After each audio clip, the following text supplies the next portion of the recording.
자, 오늘 저희가 함께 깊이 파고들어 볼 자료가 있는데 바로 인류를 향한 하나님의 사랑이라는 제목의 글입니다. 어떻게 보면 정말 거대하고 좀 추상적인 주제잖아요. 네, 맞아요. 그런데 이 글은 그 주제를 자연, 그리고 인간의 고통, 마지막으로 예수의 삶과 죽음, 이 세 가지 키워드를 통해서 아주 흥미로운 논리로 풀어내고 있어요. 네, 이 글의 논리를 따라가다 보면 결국 두 가지 아주 근본적인 질문이랑 마주하게 되는 것 같아요. 그렇죠. 첫 번째는 아마 그거겠죠. 신이 정말 사랑이라면 왜 세상에는 이렇게 끔찍한 고통이 존재하는가 하는 아주 오래된 질문이요. 그리고 두 번째는 기독교에서 말하는 그 사랑, 그 실체는 정확히 뭐냐 하는 질문일 거고요. 네, 이 글은 이 두 질문에 대해서 하나의 일관된 답변을 제시하려고 시도하고 있습니다. 맞아요. 그래서 오늘 우리가 할 작업은 이 글이 제시하는 논리의 지도를 그냥 한번 같이 따라가 보는 거예요. 이 관점을 받아들이든 아니든 하나의 완성된 세계관이 어떻게 사랑과 고통이라는 이 상반된 개념을 엮어서 하나의 이야기로 만드는지 그걸 살펴보는 건 굉장히 흥미로운 경험이 될 겁니다. 좋습니다. 자, 그럼 그 첫 번째 단서가 있는 곳, 바로 우리 주변의 자연에서부터 한번 시작해 볼까요? 네, 이 글은 아주 아름다운 묘사로 시작해요. 우리가 매일 경험하는 그 햇살과 비, 저 멀리 보이는 산과 바다, 이런 것들이요. 아, 심지어 아침을 깨우는 새소리나 이름 모를 들꽃의 향기까지. 이 모든 게 창조주의 사랑을 보여주는 증거라고 말하죠. 네, 시편 145편을 인용하면서 손을 펴사 모든 생물의 소원을 만족하게 하시나이다 라는 구절을 쓰거든요. 마치 자연 전체가 거대한 공급 시스템처럼 모든 생명에게 필요한 걸 끊임없이 채워주는 모습에서 어떤 사랑이라는 의지를 읽어내는 거군요. 굉장히 시적인 접근이에요. 그렇죠. 그런데 바로 이 지점에서 첫 번째 질문이 딱 등장하는 거예요. 이렇게 완벽하고 조화롭게 설계된 것 같은 세상에 대체 어떻게 슬픔, 죽음, 고통 같은 불협화음이 끼어들게 됐을까? 그 원인을 그래서는 아담과 하와의 불순종에서 찾더라고요. 네. 근데 여기서 흥미로운 점은 이걸 그냥 사과 따먹지 말라는 식의 단순한 규칙 위반으로 보지 않는다는 점이에요. 그럼 뭐라고 보나요? 저자는 이 행위를 세상을 지탱하던 근본 원리, 그러니까 사랑의 율법을 깨뜨린 사건으로 규정해요. 신과 인간 사이의 그 신뢰와 사랑의 관계, 그 자체가 파괴되면서 세상의 모든 조화가 깨지고 문제가 시작되었다는 거죠. 아하, 관점이 완전히 다르네요. 단순히 선악과를 따먹은 그 행위 자체가 아니라 그 행위에 담긴 관계의 파괴가 문제의 본질이라는 거군요. 맞습니다. 단순히 규칙 하나 어긴 게 아니라 관계의 근본을 흔든 사건으로 해석하는 거예요. 그래서 그 결과로 땅이 저주를 받아서 가시덤불이나 잡초가 자라고 인간의 삶은 고된 노동과 걱정으로 채워졌다고 설명을 하고요. 그런데 잠시만요. 이 부분은 정말 의외였는데 이 글에 따르면 이 고통과 시련조차도 사실은 인류의 유익을 위한 장치였다고요? 아, 네. 이건 우리가 일반적으로 생각하는 고통의 의미랑은 정반대잖아요. 어떻게 이런 논리가 가능한 거죠? 바로 그 부분이 이 글의 첫 번째 반전이라고 할 수 있습니다. 고통을 죄에 대한 벌이나 무의미한 시련으로 보는 게 아니라 일종의 교육적 장치로 재해석하는 거죠. 교육적 장치요? 네, 저자는 가시덤불과 잡초 속에서도 여전히 아름다운 꽃이 피어나는 걸 비유로 들거든요. 망가진 세상 속에서도 여전히 희망과 위안의 메시지가 숨어 있다는 뜻이죠. 즉, 고통은 우리에게 죄의 결과가 얼마나 끔찍한지를 가르쳐주고 그 파멸로부터 우리를 구원하기 위해 신이 마련한 안전장치이자 교육과정이라는 거예요. 겉으로 보이는 고통 너머에 더 깊은 사랑의 의도가 숨어 있다는 논리군요. 바로 그겁니다. 고통이 교육적 장치라는 재해석은 굉장히 흥미로운데요. 그런데 여기서 바로 이런 질문이 생기죠. 만약 그게 사실이라면 왜 대부분의 사람들은 신을 사랑이 아니라 두려움의 대상으로 느낄까 하는 점이요. 네, 이 글은 그 지점도 놓치지 않고 파고들어요. 그 오해의 문제를 정면으로 다루는군요. 그렇죠. 이 글의 주장에 따르면 그 배후에는 선의 원수, 사단이라고 불리는 존재가 있다고 해요. 이 존재가 사람들의 마음속에 신의 이미지를 교묘하게 왜곡시킨다는 거죠. 어떻게 왜곡시킨다는 건가요? 신을 마치 냉혹하고 무자비한 재판관처럼 보이게 만든다는 거예요. 늘 우리를 감시하고 있다가 작은 실수라도 하면 그냥 가차없이 벌을 내리는 존재, 용서보다는 심판을 즐기는 존재로 오해하게 만든다는 거죠. 그래서 많은 사람들이 신을 사랑하기보다는 두려워하는 이유가 바로 그 왜곡된 이미지 때문이라고 보는 거군요. 네, 이 글은 그렇게 지적하고 있습니다. 그렇군요. 사랑의 교육장치로 고통을 만들었는데 정작 그 위도는 오해되고 신은 두려운 존재가 되어버렸다. 이 꼬인 매듭을 풀기 위해 등장하는 것이 바로 예수라는 인물이겠네요. 정확합니다.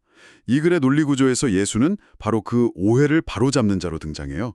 보이지 않는 아버지 하나님의 진짜 성품, 진짜 얼굴을 보여주기 위해 인간의 모습으로 이 땅에 왔다는 거죠. 아, 그래서 요한복음 14장 9절 나를 본 자는 아버지를 보았다는 그 구절을 인용하는 거군요. 네, 예수가 곧 하나님의 자기소개서이자 살아있는 증거라는 점을 강조하는 대목이죠. 예수의 삶에 대한 묘사도 굉장히 구체적이에요.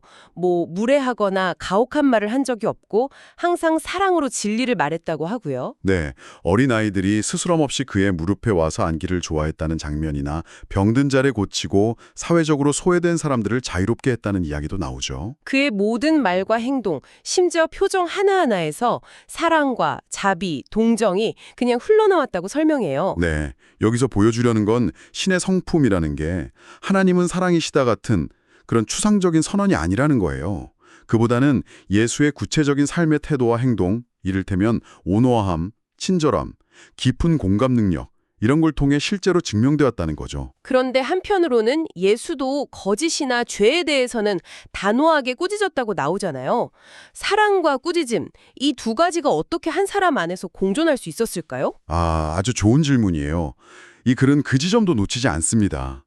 예수가 죄를 꾸짖을 때 그 음성에는 분노나 경멸이 아니라 항상 슬픔이 묻어 있었다고 묘사해요. 슬픔이요. 네, 마치 자식이 잘못된 길로 가는 걸 안타까워하는 부모의 마음처럼요.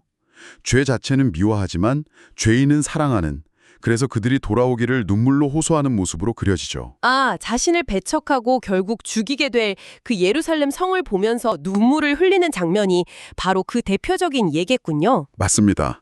이를 통해 신의 공의와 사랑이 서로 충돌하는 개념이 아니라 깊은 슬픔과 사랑 안에서 함께 나타나는 것임을 보여주자는 의도입니다. 시청각 자료였던 셈이네요. 그렇죠.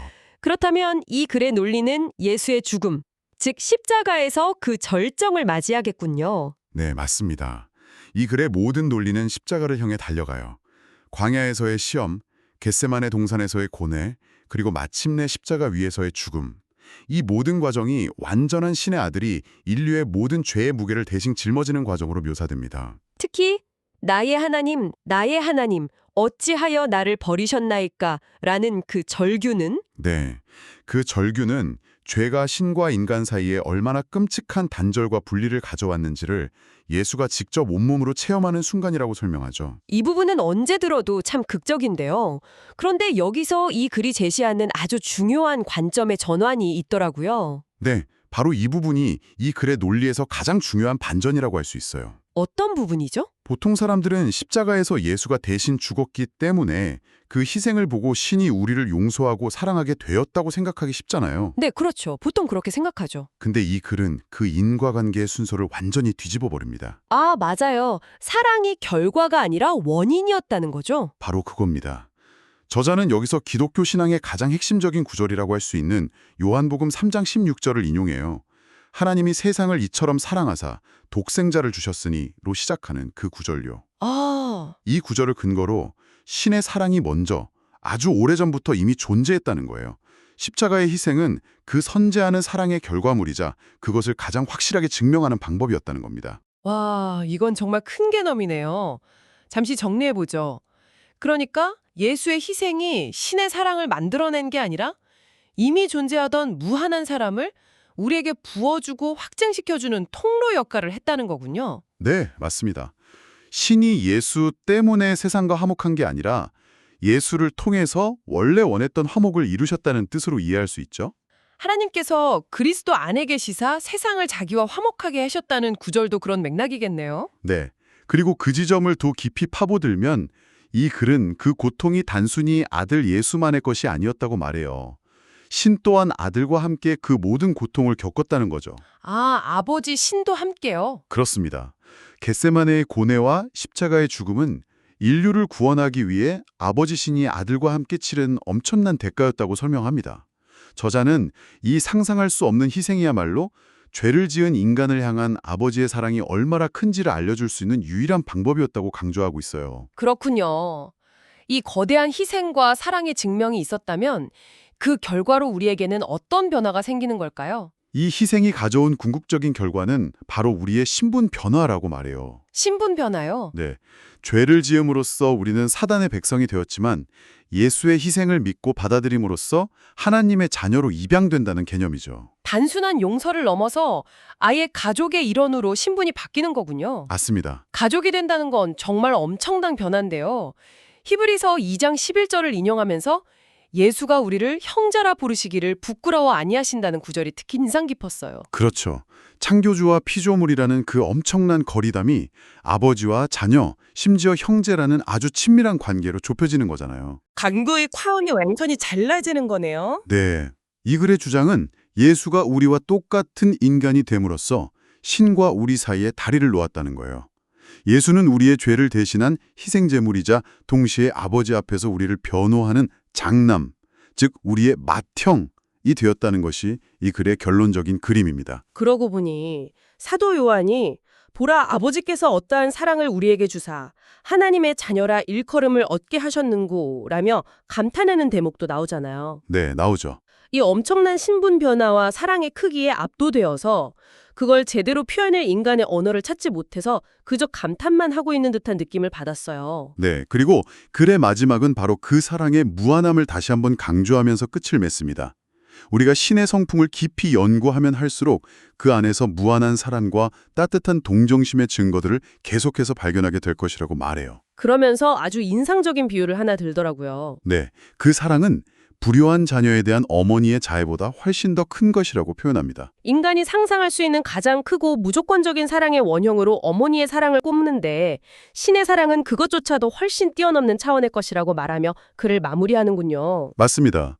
인간의 언어와 경험으로는 도저히 그 깊이와 넓이를 다 담아낼 수 없는 초월적인 사랑임을 암시하면서 독자에게 깊은 여운을 남기는 거죠. 오늘 우리는 인류를 향한 하나님의 사랑이라는 글을 통해 하나의 거대한 논리를 따라가 봤습니다.